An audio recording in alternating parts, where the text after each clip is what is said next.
दो गुना अभिषेक। जैसा कि दूसरा राजाओं 5:20 में लिखा है, वह उसके यहाँ से थोड़ी दूर चला गया था कि परमेश्वर के भक्त एलीशा का सेवक गेहजी सोचने लगा कि मेरे स्वामी ने तो उस आरामी नामान को ऐसा ही छोड़ दिया है कि जो वह ले आया था उसको उसने ना लिया, परंतु यहोवा के जीवन की शपथ, मैं उसके पीछे दौड़कर उससे कुछ ना कुछ ले लूँगा।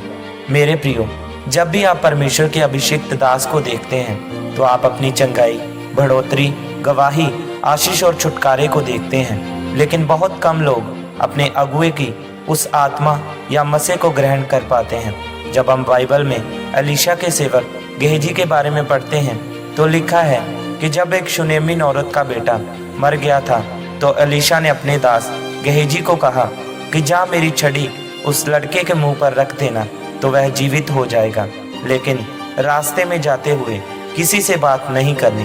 गेहजी गया और लड़के के मुंह पर छड़ी को रखा, लेकिन वह जीवित नहीं हुआ। फिर एलीशा खुद गया और लड़के के ऊपर 3 बार पसर कर, जैसे उसका गुरु एलिया करता था, उसने उसे जीवित किया।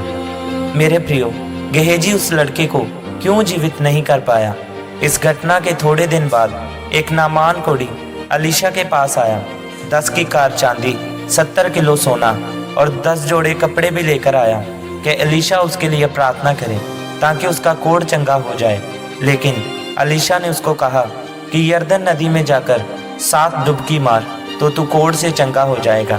नामान कोढ़ी ने पहले तो गुस्सा किया, लेकिन अपने सेवक के कहने पर उसने डुबकी मारी और वह कोढ़ से चंगा हो गया और हैरान होकर एलीशा के पास गया और उसको कहा कि मैं तेरे लिए सोना, चांदी और कपड़े लेकर आया हूँ। लेकिन एलीशा ने लेने से मना कर दिया। तब नामान वहाँ से चला गया, लेकिन गेहजी उसके पीछे गया और उसने नामान को झूठ बोलकर कि मेरे घर में 2 मेहमान आए हैं, मुझे उनके लिए 2 जोड़े वस्त्र और 1 की कार चांदी दे दो। तो नामान ने उसे दे दिए और वह उनको घर में रखकर एलीशा के पास वापस आया। तब एलीशा ने पूछा कि तू कहाँ से आया है? लेकिन गेहजी ने एलीशा को झूठ बोला कि मैं तो यहीं था। लेकिन परमेश्वर के दास एलीशा को पता था कि वह झूठ बोल रहा है, और यही कारण था कि वह अपने अगुए के मसीह को ग्रहण नहीं कर पाया और उस शूनेमिन के बेटे को जीवित नहीं कर पाया। याद रखें, जब तक आप परमेश्वर के दास के जीवन में जो मसा है उसके मसीह को ग्रहण नहीं कर पाते तो आप सफल नहीं हो सकते, क्योंकि अगर आप सच में उसकी इज्जत करेंगे तो ही वह मसा आपके जीवन में काम करेगा और आप सफल होंगे। लेकिन गेहजी ने उस मसीह की कदर नहीं की और इसलिए वह सफल नहीं हो पाया। लेकिन एलीशा ने उस मसीह को पकड़ लिया था। जब एलिया को स्वर्ग पर उठा लिया गया था तो एलीशा ने परमेश्वर के बड़े बड़े काम किए थे।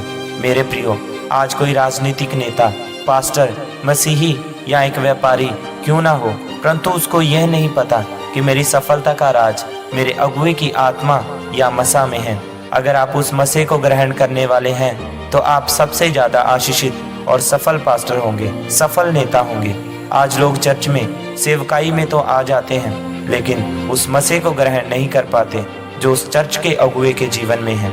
इसलिए मेरे प्रियो, अगर आप सफल होना चाहते हैं तो अपने अगुए के मसीह वाली आत्मा को पकड़ें, और उस आत्मा को आप तभी पकड़ पाएंगे जब आप परमेश्वर के दास की और उस आत्मा की जो उनके जीवन में है इज्जत करेंगे, जैसे एलीशा ने इज्जत की थी और अपने अगुए एलिया की आत्मा का 2 गुना हिस्सा पाया था।